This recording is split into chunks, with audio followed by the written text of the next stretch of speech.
por que sois tão medrosos? Ainda não tendes fé? Essas duas perguntas de Jesus querem iluminar nessa tarde o dia de hoje e também esse acampamento que já estamos vivendo desde a sexta-feira. Aliás, esse mesmo tema já apareceu no Evangelho que foi 3 vezes proclamado, 2 por mim e 1 pelo Padre Hamilton, na tarde de hoje. Sinal de que Deus está, de fato, querendo tocar de modo muito concreto nesses pontos chaves da nossa vida de fé. Há uma íntima relação entre o medo e a falta de fé. Por isso, aqui estão 2 áreas prediletas da influência encardida. Com o medo, e essa é a ordem mais repetida em toda a Escritura: não tenha medo, não tenhais medo, não tenham medo. Lançar fora todo o temor. O medo não vem de Deus, medo de nada. Porque o medo, ele tem a sua raiz no passado ou numa projeção do futuro. Por exemplo, tem gente que tem medo, vocês vejam como o encardido é terrível. A pessoa tem medo e não sabe do que ela tem medo. Eu tenho muito medo, padre. Mas e medo do quê? Medo. Mas tem medo de um bicho? Não. Tem medo do escuro? Não. É do quê? Eu não sei, é medo. Olha como o encardido engana a pessoa. Aliás, essa é uma das marcas que o pecado deixa. Eu escrevi um livro sobre isso, chamado Cure Seu Coração, onde eu falo nesse espírito de menos-valia, nesse espírito de coitadinho, que o encardido transforma a pessoa. Aí a pessoa começa: não posso, eu não consigo, porque eu sou muito fraco, porque desde pequeno que eu sofro, por isso, por aquilo. Não ter medo. O medo é arma exclusiva do encardido. Claro, eu não estou falando o medo emoção humana. O medo emoção humana é um grande presente de Deus para nós. É porque nós temos esse medo humano que a gente não faz burrada, que você não toma veneno, medo de morrer, que você não pula de um precipício. É o medo que faz isso. É o medo que impede você de ir atrás das coisas estragadas. Esse medo, claro, é óbvio que eu não estou falando dele. Estou falando desse medo possessivo, desse medo doentio que muitas pessoas têm e que o demônio usa para derrubar uma pessoa. Mas Jesus associou a esse medo uma causa. Jesus tem essa pedagogia. Jesus sempre faz perguntas, já sabemos disso.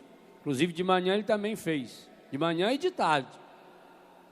E muitas vezes Jesus faz uma pergunta dupla. Quando ele faz a pergunta dupla, observe, a segunda pergunta já é pista de resposta para a primeira. Mas então por que ele faz em forma de pergunta?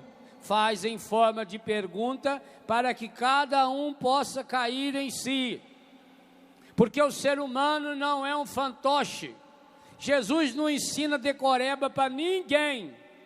Tanto não ensina decoreba que você pega textos do Evangelho sinótico, quer dizer que seriam textos narrando o mesmo episódio, e muitas vezes a fala do texto tem pequenas diferenças, como esse que nós lemos de manhã. Se você lê-lo em Mateus e lê-lo em Lucas, só olhar lá na sua Bíblia que você vai achar a citação, você vai ver que é a mesma cena, é o mesmo episódio, mas de modo diferente, que cada um fez a sua experiência a partir daquele fato. Jesus não ensina ninguém a decorar. Jesus nunca preocupou com decoreba. Não há nenhum momento do Novo Testamento que apareça Jesus treinando os apóstolos. É engraçado isso. Jesus não deu aula para os apóstolos. Jesus não reunia os apóstolos, agora vou ensinar as coisas para vocês. Ele ensinava a partir da prática. Para o povo ensinava em parábola. Quando chegava em casa, na intimidade, falava pessoalmente com eles. Explicava-lhes aquilo que o povão não adianta. Ué, a pessoa não tem formação, a pessoa não tem estudo, ainda mais aquele povo lá, tudo de outra religião. Fariseu, doutor da lei, e ainda entendia. E o povão, coitado, não entendia a palavra. Então Jesus falava, mas falava também, daqui a pouco eu toco nesse assunto, de uma forma indireta, como Natan fez com Davi. E os motivos a gente já vai refletir juntos. Jesus associa na segunda pergunta elementos que respondem à primeira. E ele faz isso em forma de pergunta, exatamente porque você não é fantoche. Você não é um bichinho treinado. Ele não faz lavagem cerebral. Ele jamais tira o terceiro elemento, a liberdade humana. Jamais. Aliás, ninguém pode tirar essa liberdade. Pode condicioná-la. Transformar a liberdade no fechamento interior do medo, leva à insegurança e gesta depois quantas coisas estragadas que vai levando a pessoa para o fundo do poço.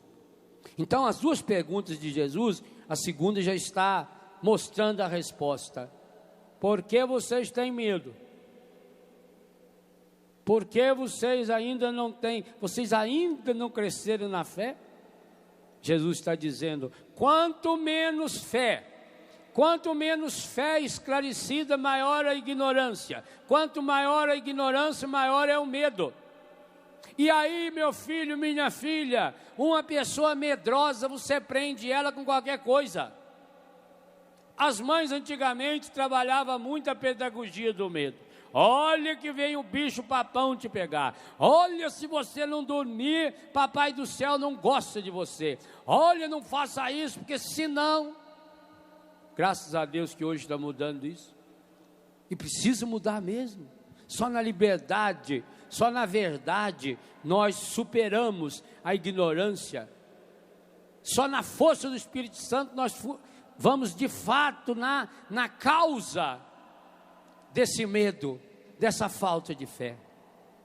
E aí nós entendemos na primeira leitura exatamente o que faz em nós a ação maligna em nós quando nos afastamos da graça de Deus. Você já ouviu ontem, essa leitura é continuação da primeira leitura de ontem. A leitura refere-se ao pecado gravíssimo.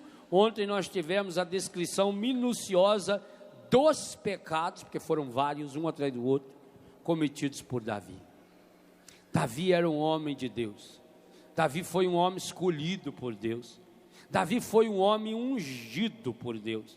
Do mesmo jeito que derrama óleo na cabeça do padre, do mesmo jeito que derrama o óleo nas mãos e na cabeça do bispo, Davi recebeu o óleo da unção.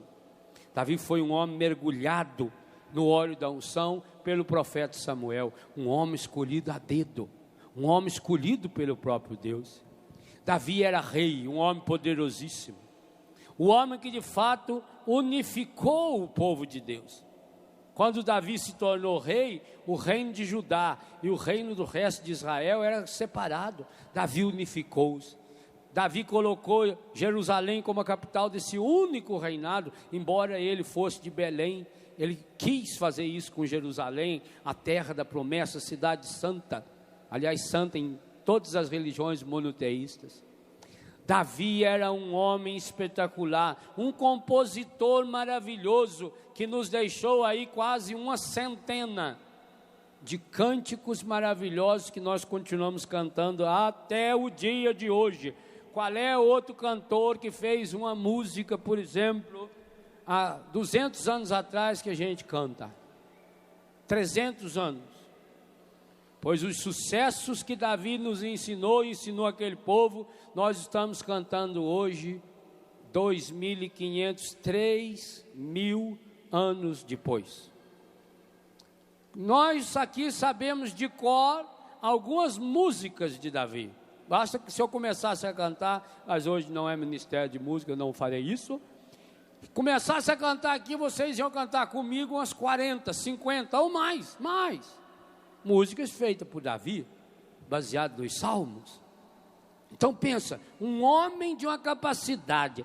Músico significa que tem uma sensibilidade. O compositor tem que ter uma sensibilidade, uma delicadeza aguda do ouvido e do coração, uma percepção maravilhosa. E ainda mais ele, que fazia música cristã, já era cristã, embora não tinha Cristo ainda. Música religiosa, música mensagem. Homem espetacular. Portanto, um homem maravilhoso. Lindo! No meu livro Corações Curados eu descrevo até fisicamente. Louro! Não sei se aí tem alguma causa do pecado dele, na sua lourice. Claro, porque sendo um homem tão bonito, de aparência bonita, que se destacava, um rapazão lourão, zóio azul, alto, 1,80 m, homem. No povo judeu ainda destacava mais ainda. O judeu tem uma característica visual que você descobre fácil pelo nariz, o jeito dos olhos, da orelha do judeu, típico. E não é um povão grandão. O Davi se destacava.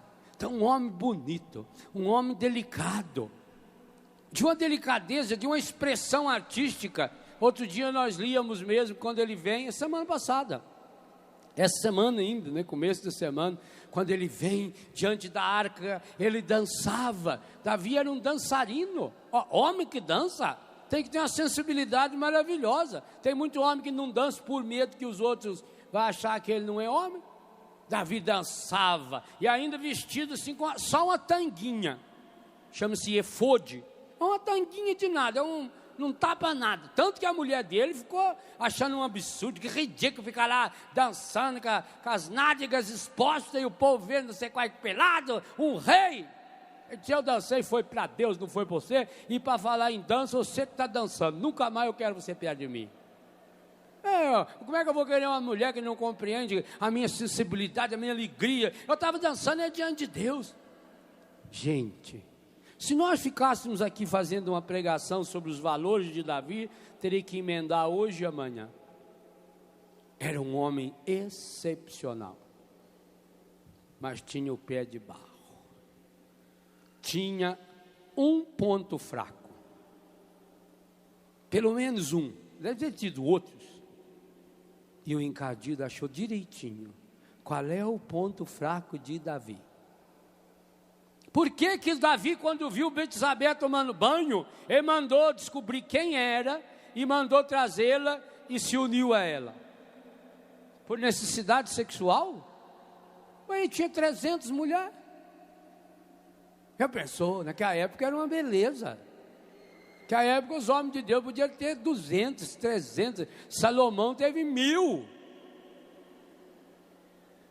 Por isso que depois parou. Não tem mais, que a cota já foi toda. Só com esses aí.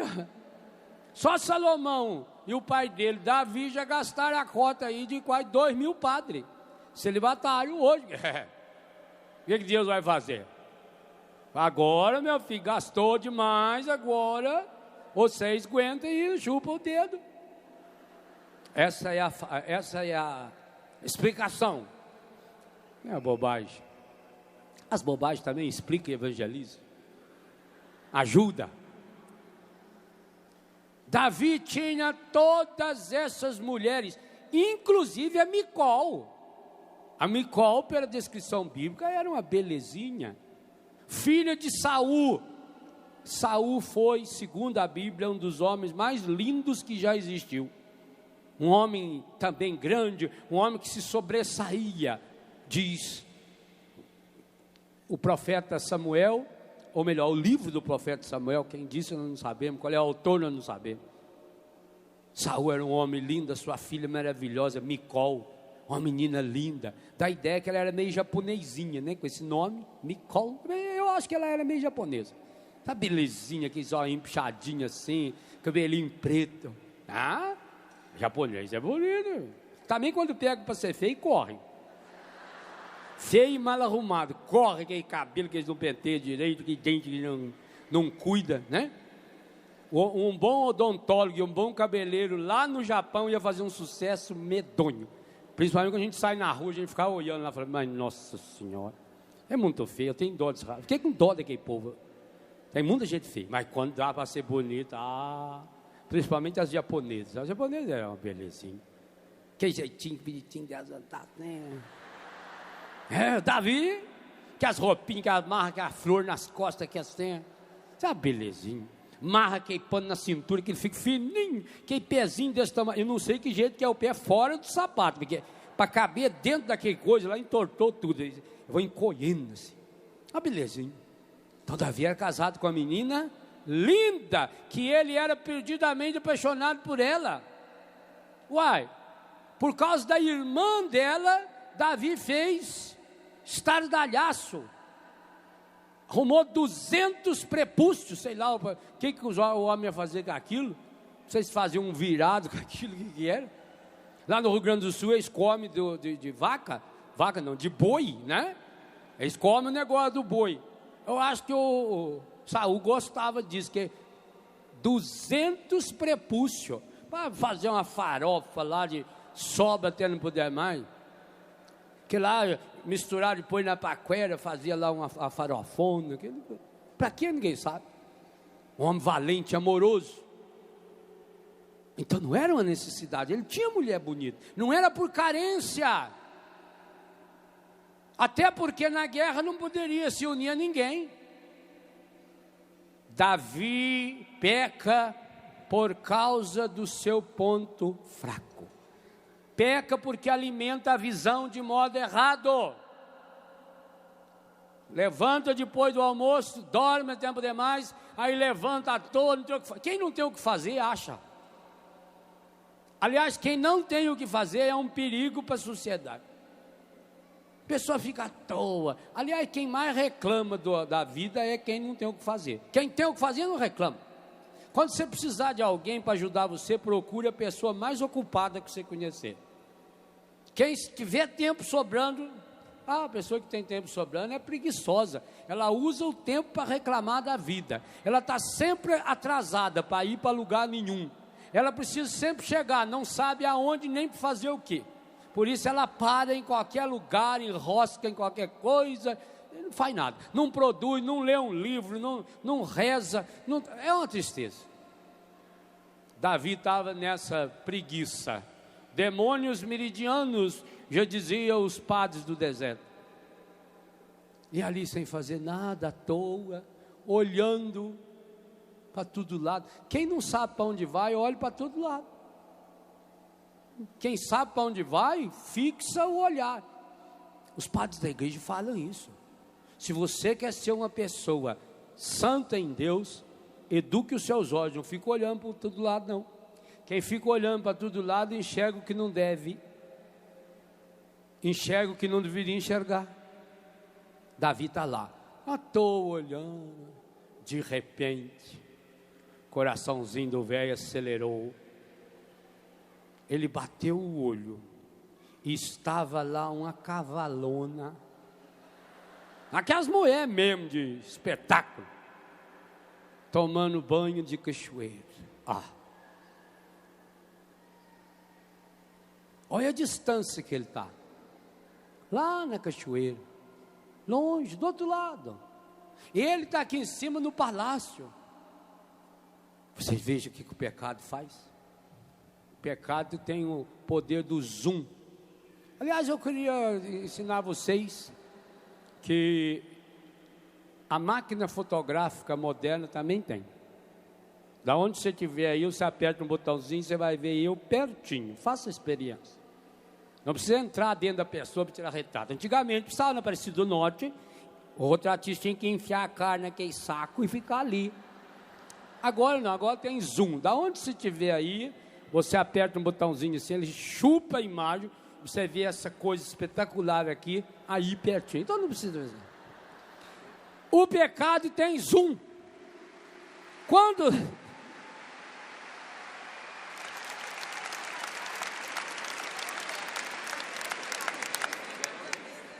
Essa técnica que o encardido usa. Quando a pessoa vê uma pequena ligação com ele e fixa os olhos nele, ele tem o poder de atração. E ele atrai. E olha a força para a atração dele. O Davi não sabia nem quem era. Não é que o Davi estava apaixonado nessa mulher e cometeu um momento de fraqueza. Não, o pecado dele é muito pior do que isso. O pecado dele é da irresponsabilidade, da indelicadeza. O marido dessa Betsabé estava na guerra. Ele nem era do povo de Deus, ele era um hiteu, um hitita. Ele estava lá na guerra defendendo Davi, por isso que a mulher dele estava ali, sozinha, tomando banho de cachoeira. É o pecado da indelicadeza, da insensibilidade. É o pecado do orgulho prepotente, de achar que eu mando na vida, no corpo e na alma dos outros. E por isso Davi dá uma de coviteiro e vai atrás de informações e fica pedindo para os servos lá descobrir quem é a mulher. E depois que descobre, aí vai e pede também para os auxiliares ir lá buscar a mulher. Um homem, o rei, escolhido por Deus, o rei de todo o povo de Deus, inclusive nosso, até hoje, o rei do qual nasceu Jesus, mas que dominado pelo pecado, alimentado pelo pecado, inspirado, dominado pelo encardido, é capaz de ir caindo, ele vai descendo, ele vai descendo o nível, primeiro se transforma num voyeur, que é uma doença sexual, típica do adolescente e do desequilibrado que hoje ainda compra essas revistas de pornografia para ficar olhando aquilo ali. Eu não sei como é que uma pessoa que tivesse um pingo de inteligência abriria uma revista daquela para olhar. Isso é um disparate.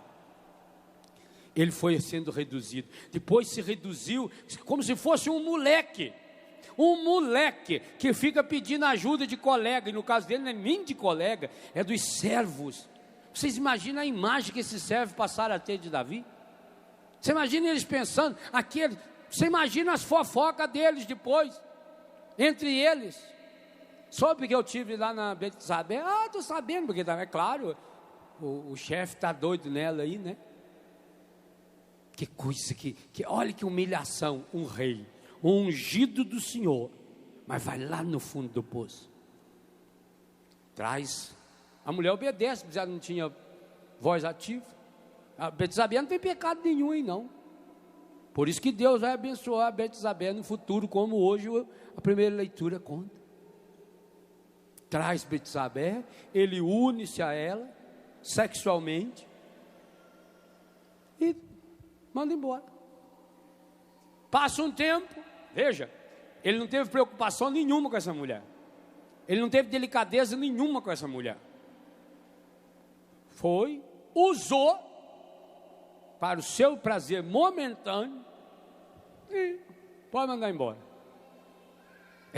Essa sexualidade, eu falo nesse livro, eu queria recomendar de fato que vocês que são casados lessem esse livro e ajudasse a que seus filhos, seus amigos casados lessem esse livro.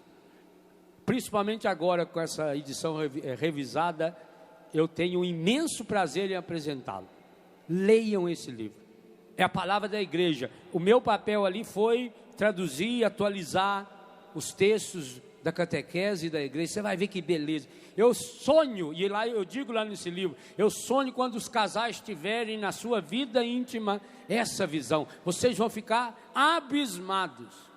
Algumas pessoas vão ler e reler, como eu tenho recebido testemunho, várias vezes, para saber, será que o padre falou? É isso mesmo que o padre está falando? E vai descobrir, é isso mesmo, a beleza, a grandeza da sexualidade. Mas não isso que o Davi fez. O que o Davi fez foi coisificar, usar uma mulher, do mesmo jeito que alguém paga, foi um ato prostituído.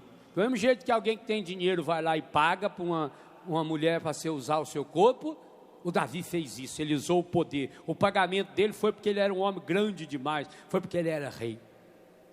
Usa, joga fora. Laranja chupada, você joga fora o bagaço. A Betsabé é sozinha. Betsabé volta para casa. Com certeza vai assimilando tudo aquilo. E aí, não veio a menstruação. Ela fica grávida. Com quem que ela podia partilhar? Com quem que ela podia falar? Mandou dizer para Davi. Quem será que levou a notícia da gravidez de Betsabé para Davi? Ela não tinha acesso ao rei? Não podia ninguém chegar perto do rei assim? Está no livro de Judite, de Esther, livro de Esther. Nenhuma mulher podia se aproximar do rei, nem a mulher dele. E ela chegou, se expôs diante do rei. Betsabé não tinha acesso ao rei. Claro, ela mandou recado por aquele coviteirinho que tinha um dia ido lá na casa dela buscá-lo, e que tinha intimidade com o rei, que trabalhava no palácio. Eu fico imaginando a reação do rei, quando os empregados devem ter feito uma reunião para saber qual deles ia dar a notícia, e chegaram nele: seu Davi, saiu o resultado. Telefonaram aí da produção do Ratinho. É do senhor. Bebé está grávida. Eu queria ser vivo na época, aí não seria hoje, mas fazer o quê? Para ver a cara do Davi. Não é possível. Mas por que será que ela ficou grávida? Aí, Sua Excelência, é o senhor que pode responder. Naquela época ainda não tinha gravidez pelo Espírito Santo. Só veio anos depois, inclusive com o descendente da família dele, mas ele não. E o Davi se arrependeu? Não.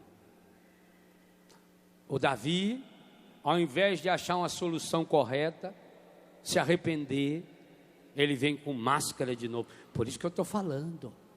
O pecado leva a pecado, em cima de pecado. A pessoa, quando entra no pecado, ela vai tapando o pecado. Vai um degrau de pecado, é um atrás do outro. Se você não romper com um pecado que você já está vivendo, pode saber, você vai fazer pior. Nós não temos limites para a imbecilidade que o pecado provoca em nós, não. Cada vez nós vamos querer. Olha a história do cigarro que eu contei hoje de manhã. Cada vez nós vamos querer mais.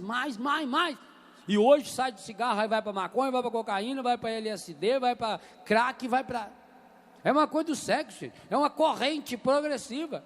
Começa com uma leiturazinha, olhando uma revista em casa, depois um filme, depois vai criando um vício sozinho, depois acha alguém, aí depois eu não quero mais uma pessoa só, aí eu preciso de outras pessoas, daqui a pouco eu já me relacionei com 5, com 10, daqui a pouco vai indo, fundo do poço.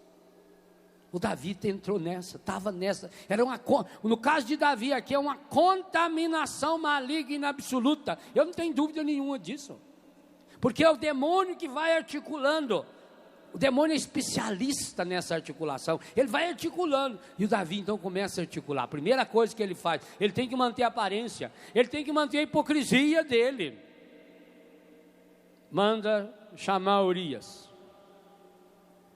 o marido. Urias veio, se encontrou com o rei o recebeu em audiência. Olha Urias a importância, e deu a ele uma ordem: vá para casa, tome banho, durma. Só que Urias não foi. Urias, que era um ateu, que estava servindo Davi, era melhor do que ele. Não foi, porque enquanto o povo de Deus estava em guerra, a arca de Deus ficava fora. E imagina um homem que fosse se unir à sua esposa, se a arca de Deus está fora do santuário. Ele, que era um ateu, pagão, respeitava. Estava a serviço de Davi e respeitava o que Davi não respeitou. Ele não foi. Davi mandou chamar de novo.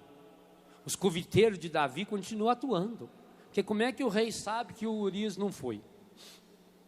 Vieram dizer a Davi, leia no texto, quantas vezes aparece um plural sem pronome. Ou quando tiver ali um pronome, acho que uma vez numa tradução, é eles. Assim, as outras vezes é tudo pronome oculto. Falaram, foram, viram, descobriram, disseram. Isso que continua hoje, é assim que o demônio, lá em casa ele sabe disso. Quando alguém chega para mim e fala, olha, falaram quem? Quem falou? Não quero dizer o nome, então eu não quero saber o fato. Diga quem? O José falou. O José falou? Falou. Eu vou conversar depois com o José, hein? E vou dizer a ele que você está me falando isso, tá bom? Tá bom. Ele sabe disso. Porque falaram, estão falando por aí. Que estão falando? Quem? Primeira coisa que você tinha que perguntar é quem falou. O pessoal não fala. Pessoal é indefinido. Quem? Não. Então eu não quero saber. Não, mas o fato eu não quero saber.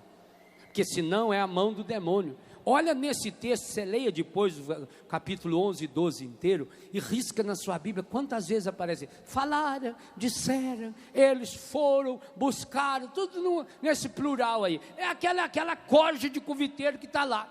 No caso deles, coitados, eles eram obrigados a estar lá, porque eles precisavam trabalhar.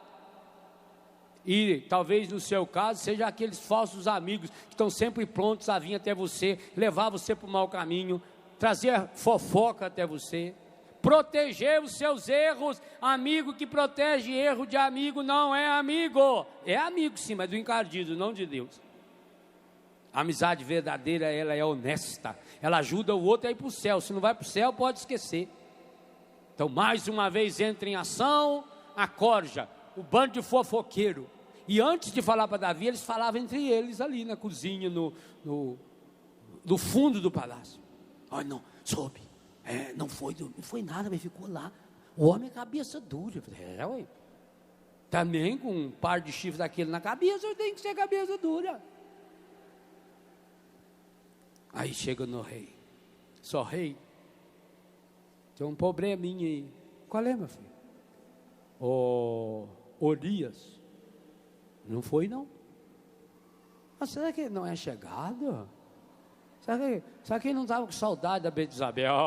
Meu filho, pessoa que não tinha saudade de uma mulher daquela, uma cavalona daquela, um mulherão daquela, fosse um tribufu, você até louva a Deus, mas mulher daquela, que até o rei sentia, que é isso? Mas então por que ele não foi? O rei descobre que ele não foi porque ele agia com a consciência correta e reta. O rei já estava percebendo que estava diante de um homem que era melhor do que ele. Então ele precisava agora tirar esse homem da normalidade. E aí combina com seus conviteiros. Então vamos fazer o seguinte: hoje vocês trazem eles para jantar. Tragam para jantar. E por favor, o garçom, eu quero que você deixe Urias bêbado. Urias volta para a mesa do rei. E o rei enche Urias de cachaça, de vinho. Deixou ele tortinho, porque na cabeça do rei muito simples. Ele bêbado, nós damos um jeito de mandar para a casa dele. Ele vai para a casa dele, nem vai lembrar se fez ou se não fez o serviço. E volta para a guerra. Também o povo não sabia quantos meses era a gravidez. Nós damos um jeito. Dito e feito, trouxe Urias, deixou ele trêbado. Eu falei hoje que a pessoa não faz nada bêbada ou dropada que não faria quando estava consciente. Aí o exemplo. Deixou Urias trêbado. Agora você vai para casa, vai com Deus. Ele não foi. Desceu, saiu, ficou dormindo lá na praça. Aí os conviteiros ficaram apavorados. Ele não foi, o que nós vamos fazer agora? Aí votaram no rei. E aí deram, de certo, uma sugestão para o rei. Olha agora o passo seguinte de Davi. Gente, é impressionante. Eu entendo muito bem meus pecados a partir desse texto. Como é que o pecado é progressivo na nossa vida. Como é que ele vai tomando conta? Você dá corda para ele, ele vai te amarrando, começa amarrando as pernas, os olhos, ou o braço, e por fim ele amarrou tudo. Davi já estava agora tomado pelo demônio, completamente. Davi escreve uma carta de próprio punho, dizendo para Joabe: coloque Urias à frente do combate. Agora ele já tinha mais um cúmplice para saber da morte. Olha que absurdo! Como é que um homem nesse nível manda uma carta daquela? E se essa carta extraviasse, se caísse pelo caminho, com o carimbo do rei, era uma ordem real, carimbada. Isso é um absurdo. Davi não pensou nas consequências, porque confiava no humano, inclusive no chefe do seu exército, Joabe e companhia limitada. E quem levou a carta? Urias. Para mostrar e demonstrar que esse homem de fato era um homem de Deus, um homem que tinha valor, que o que faz uma pessoa não é o cargo, não é a posição, não, isso é uma bobagem. Hoje também, quanta gente que está lá em cima, que exerce o papel real na política, na economia, na igreja, quantos padres que aproveita o fato de ser padre para ficar no poder e peca, e usa as pessoas. Deus o livre guarde. Olha essa questão de pedofilia que de vez em quando aparece a notícia aí. Isso é terrível. Eu não julgo, porque nem Davi eu não julgo. Você pode até julgar um ato isolado, dizer, não, meu filho, isso está errado. Mas julgar a pessoa, não, sei lá, Deus, por que fez o que fez, sei lá, qual é as causas. Já preguei sobre isso aqui na Canção Nova. Olha, esse homem tão grande, esse homem tão importante, o nível que chegou. E que alegria para ele quando veio a carta, ou o bilhete ou o aviso: Urias morreu. Aí ele ficou feliz. Mas veja que o demônio é terrível. Ele ainda precisava agora sair dessa situação, porque o problema era a consciência dele que estava acusando. Por isso ficava matutando fazer toda coisa, igualzinho a minha e a sua. A sua consciência também acusa você de todos os seus pecados, e a minha me acusa. Deus nos fala através da consciência, esse sacrário inviolável. Ficou matutando ainda na cabeça dele. Pois ele agora quis sair bonito do pedaço. A conclusão do Davi é fantástica. Do ponto de vista humano, é uma coisa. Eu imagino que quando ele contou essa ideia para os seus coviteiros, eles devem dar pulo. Falaram, que rei nós temos, olha a inteligência desse homem. Davi articulou na cabeça: Betsabé está sozinha, viúva, marido morreu na guerra, grávida. Agora não precisava mais se preocupar com a gravidez, porque ele estando morto, ninguém ia saber se ele foi ou não foi na casa dele. Todo mundo sabia que Urias tinha ido lá, todo mundo viu Urias. Vocês acham por que o Davi recebeu ele lá em cima no palácio? Para que o maior número possível de pessoas visse que Urias estava na cidade. O demônio já articula, mostra que ele veio e todo mundo, certo, mandou até espalhar. Sabe quem que teve aí? Urias. Esteve com o rei. Nossa, que coisa. Agora era importante que todo mundo visse a bondade de Davi. Um rei que, tendo tantas mulheres, foi buscar a pobre mulher de Urias.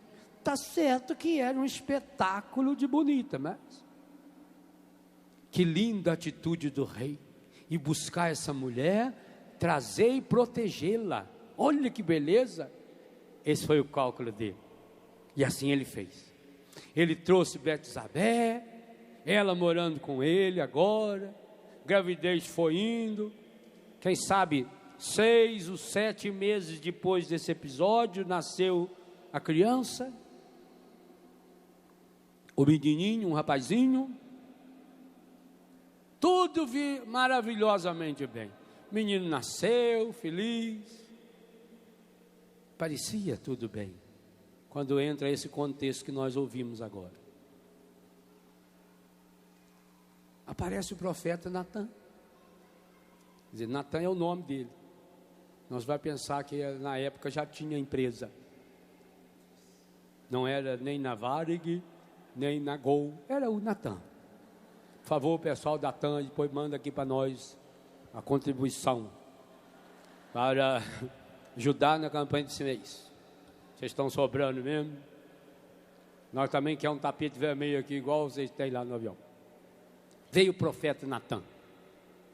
O profeta veio, foi muito bem recebido. Davi tinha um bom relacionamento com os profetas, com os sacerdotes. Isso é típico desses poderosos. Você pode ver que chega a época de eleição, os políticos dão um jeito assim de se aproximar da gente. De mim não, porque não tem nenhuma preocupação em tratar bem, a não ser aqueles que são meus amigos. Se eles são meus amigos, eu vou tratar bem sempre, independente se é político ou se não é político. Aqueles do poder, eles têm uma intimidade fácil com os religiosos, e tem muito padre também que quer ter essa intimidade com eles, até porque precisa do poder político para realizar as outras coisas. Davi recebeu Natan, mas a que devo a honra dessa visita? Senhor rei, eu estou com um probleminha aqui, eu queria saber a opinião do senhor. O senhor é um homem que tem um discernimento tão acentuado. O profeta vem até mim para pedir o meu conselho. Davi enche de orgulho. Pois não, imagina, quem sou eu para aconselhar um profeta? Mas qual é o problema? Senhor rei, tinha um senhor que ele era muito rico, tinha um monte de ovelha, mas ele era meio mão fechada. Então chegou uma visita para ele, e ele, para não matar uma ovelhinha, depois você releia a primeira leitura de hoje, eu vou só resumir aqui, para não matar uma ovelha dele, o senhor sabe que ele tinha um rapazinho que morava lá perto da casa dele, pobre de tudo, só tinha uma ovelha, é pobreza mesmo, porque é para arrumar trato para uma ovelha, é restinho de comida. Comia na mesa dele, dormia com ele no quarto. Uma ovelha que ele criou desde pequenininho, deve ter ganhado um filhotinho. Tinha um amor naquela ovelha. Pois o senhor imagina que aquele descarado do rico, o dia que veio essa visita, ao invés de pegar uma das dezenas, centenas de ovelhas que ele tinha, ele não mandou roubar a ovelha do pobre, matou a ovelha e deu o banquete.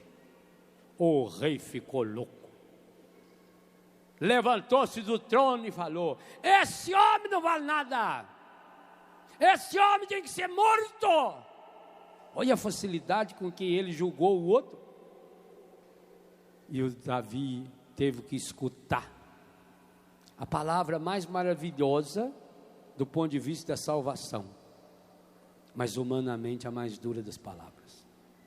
Eu queria pedir a Deus que mandasse um Natan na minha vida, para meter o dedo na minha cara e falar: esse homem é você. E a pessoa, que coisa, gente. Eu fico imaginando, eu leio a Bíblia com a minha imaginação, eu fico imaginando os detalhes. Eu leio a Bíblia tentando ler o que não está escrito, as entrelinhas, porque eu costumo dizer que as palavras mais importantes são aquelas que a gente fala quando não diz. É a palavra do silêncio. Então eu, quando leio a Bíblia, eu fico nas entrelinhas. Eu às vezes leio um texto desse, eu fico horas matutando na minha cabeça. Dirigindo, eu vou matutando. Assim também que eu preparo um pouco os acampamentos. Eu não tenho tempo de sentar no escritório, nem tem escritório mesmo, né? De arrumar, sentar numa mesinha lá e ficava fazendo pesquisas da internet. Eu não tenho tempo para isso, não. Eu faço isso guiando no meu carro. Eu vou sozinho de uma casa para outra, são 3, 4 horas de viagem, 6, 7 horas em algumas casas. Aí eu vou pensando, vou matutando naquele texto, ilumina, isso ajuda muito. Você também pode fazer isso. Então, mesmo quando eu estou caminhando lá em casa, ou algum trabalho que estou fazendo, eu estou matutando. Então eu fico matutando. E essa cena é uma daquelas que a gente queria ter assistido. Vocês imaginam, primeira, a coragem do Natan, e segunda, a cara do Davi. Isso eu queria ter visto. Pena que não tinha alguns de vocês lá fotografaram para mandar para nós naquela época. Ao você olhar a cara, meu Deus, que coisa impressionante. O que será que... Gente, nós não estamos falando de uma falha. Nós estamos falando de um pecado que o Davi articulou. nós estamos falando de algo que já demorava um ano inteiro depois, entre o dia que Davi engravidou Betsabé, até o dia que chegou Natã na sua casa, demorou pelo menos um ano, pois o menino já tinha nascido. Leia o texto aí, o rapazinho já tinha nascido, já fazia um mês. Acredito até que se Deus esperou nascer, esperou passar também o resguardo. Um ano no mínimo, um ano. Davi, quem sabe já tinha até esquecido. A gente esquece fácil o mal que faz. Davi já tinha esquecido. E quem sabe os seus conviteiros até pensavam isso. Às vezes parece que Deus está dormindo na barca agitada da nossa vida. Por quê? Porque Deus não nos castiga. Porque o pior de todos os pecados não é obstáculo para o amor de Deus. Deus continua amando, Deus continua derramando suas bênçãos sobre todos nós pecadores. O Davi, na sua petulância, com que facilidade ele manda matar o homem. Mas ele tinha matado, pela mão dele ele escreveu, ele comunicou a morte de um homem que era aliado dele, mas tinha esquecido. Nós somos assim. Quando nós vivemos do passado, a gente só se lembra das coisas ruins que os outros fizeram, mas que a gente fez, imagina, esquece. Tem gente que vem confessar, dá vontade de enfiar a mão na pessoa, não pode fazer isso. A igreja não nos permite enfiar a mão na fuça da pessoa, mas que há situações que a gente tem vontade de chapuletar as ventas dela assim, com as costas da mão para não deixar marca. Padre, faz 10 anos que eu não me confesso. Meu filho, que bom que está vindo agora, né? Eu fico feliz. 5 anos, 10 anos, ótimo, que bom. Um padre amigo meu de Curitiba, o padre Júlio Lemfers, uma vez atendeu um velhinho que fazia 70 anos que ele não confessava.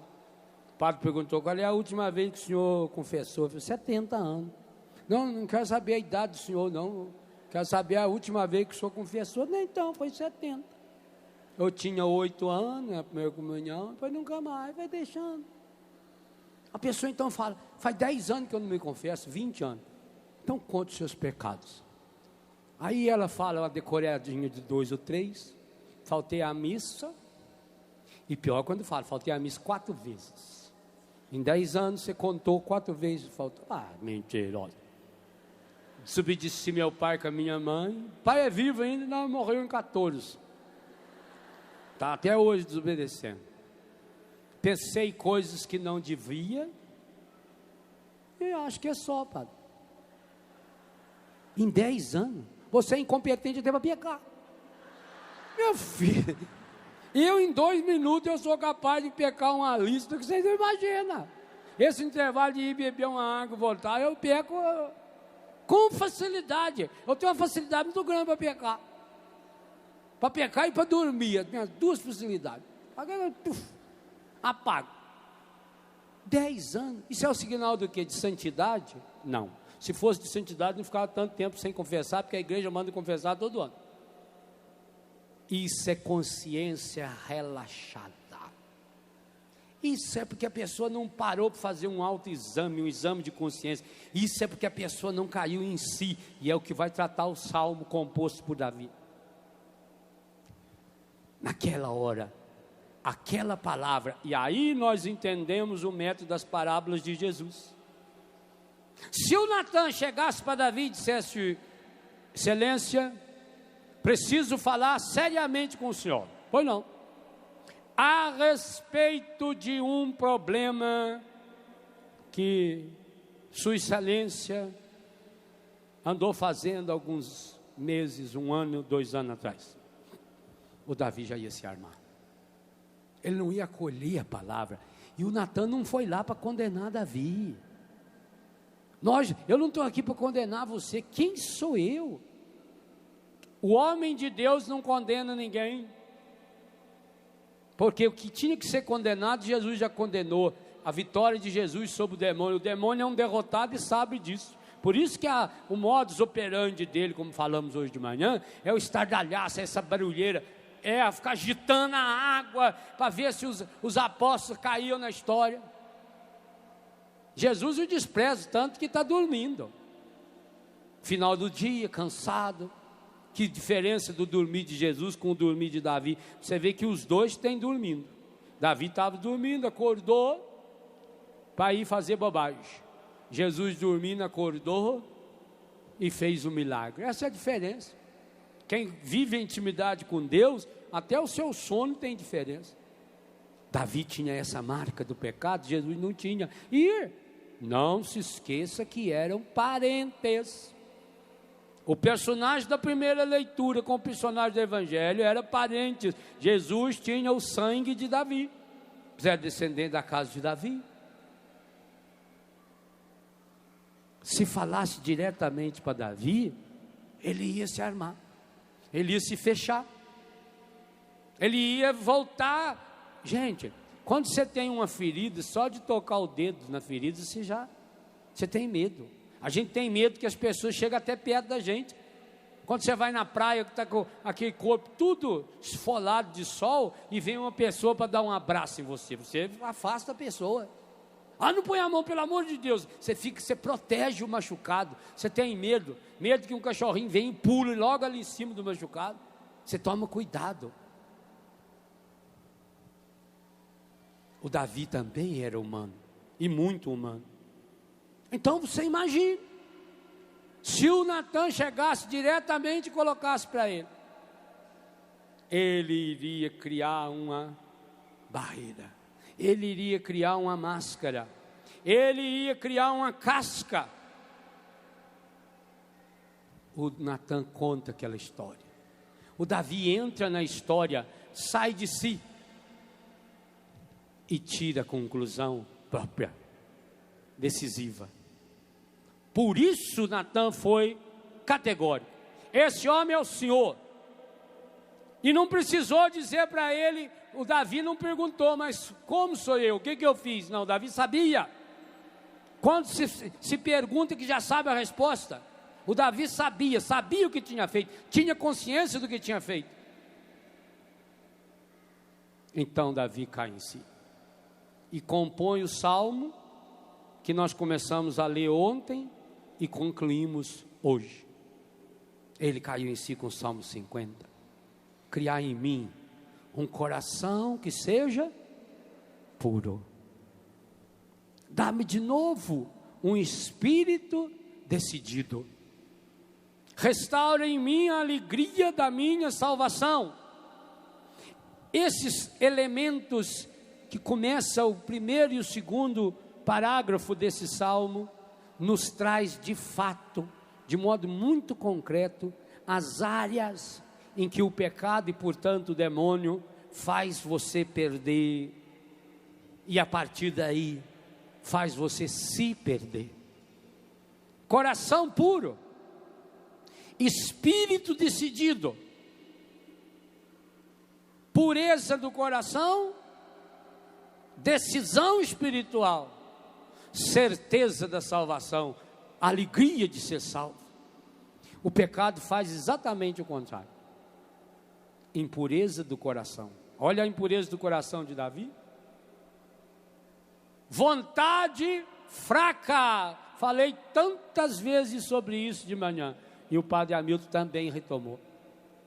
Perde-se a decisão interior. Aqui agora está pedindo um espírito decidido, que não se abate, que não se deixa levar por qualquer coisinha, que não tropeça em qualquer obstáculo. Jesus questiona exatamente isso no Evangelho. Aonde está a fé de vocês? Por que vocês são tão medrosos assim?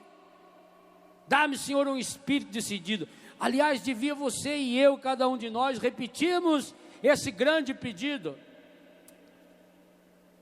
Como era bom se os padres aconselhassem a meditação desse salmo como uma penitência das confissões. Como seria bom. Esse é o salmo escolhido por Deus pela boca de Davi para ser rezado depois que você cai no pecado.